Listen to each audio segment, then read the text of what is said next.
ఈరోజు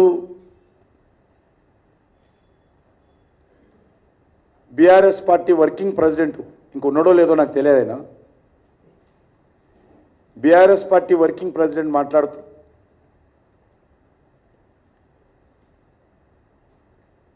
వాళ్ళ చెల్లెలైనటువంటి ఎమ్మెల్సీ కవిత గారిని ముఖ్యమంత్రి కూతురును భారతీయ జనతా పార్టీ కక్ష సాధింపు చర్యల్లో భాగంగానే అక్రమ కేసులు పెట్టి ఈరోజు అరెస్టు చేశారని చెప్పి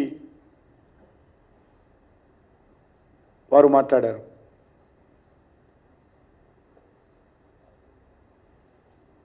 నేను ఒక్కటే ఈరోజు కేసీఆర్ కుటుంబము బీఆర్ఎస్ పార్టీని ప్రశ్నిస్తా ఉన్నాను. కవిత గారు ఢిల్లీలో లిక్కర్ వ్యాపారంలో జోక్యం చేసుకున్నారా లేదా?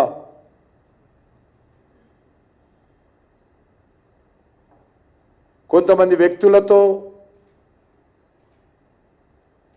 వ్యాపార సంస్థ ఏర్పాటు చేసి అందులో తన బినామీ మనుషులను అందులో పెట్టారా లేదా?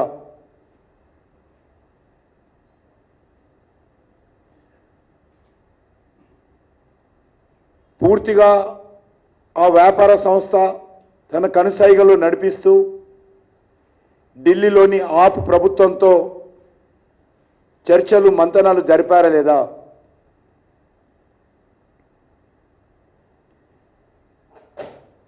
ఇందులో కోట్లాది రూపాయలు చేతులు మారాయా లేదా?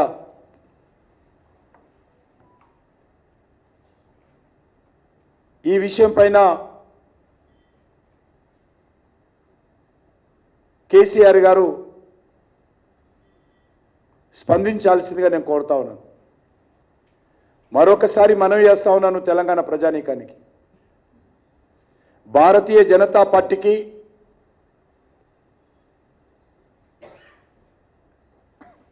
కవిత గారు చేసినటువంటి లిక్కర్ వ్యాపారానికి ఏ రకమైనటువంటి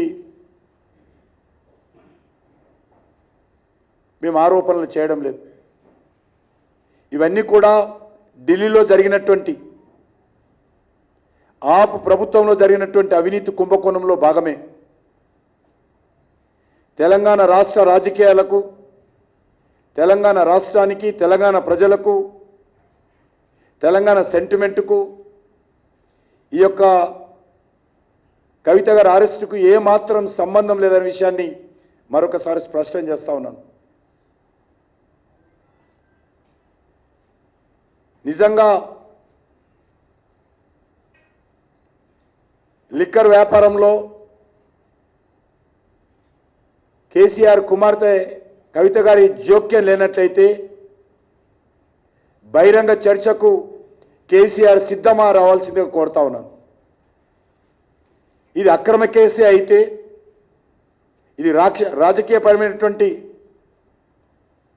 కక్ష సాధింపు కేసే అయితే కేసీఆర్ బహిరంగ చర్చకు వస్తారా?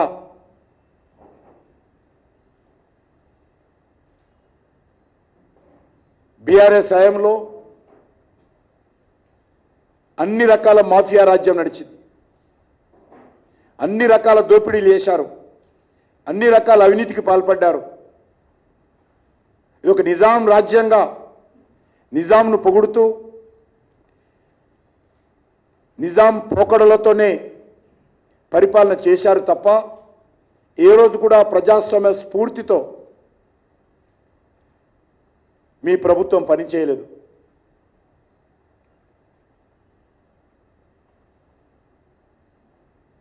కాబట్టి మీ ఆలోచన ఇంకా ఈ యొక్క అధికారం ఏదైతున్నదో ఇంకా అధికారంలో ఉన్నట్టే వాళ్ళు భావిస్తూ ఉన్నారు. బీఆర్ఎస్ పార్టీ నాయకుల కాళ్ళ కింద భూమి కదిలిపోతున్నా ఇంకా వాళ్ళు అబద్ధాలు ఆడడము, ఆరోపణలు చేయడము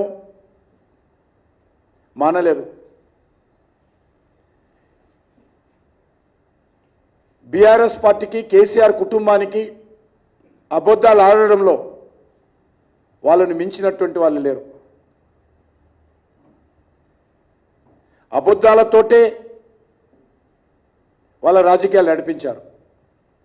ప్రజలను మభ్యపెట్టడమే, ప్రజలను మభ్యపెట్టే మాటలతోటే వాళ్ళు 10 సంవత్సరాలు పరిపాలన చేశారు.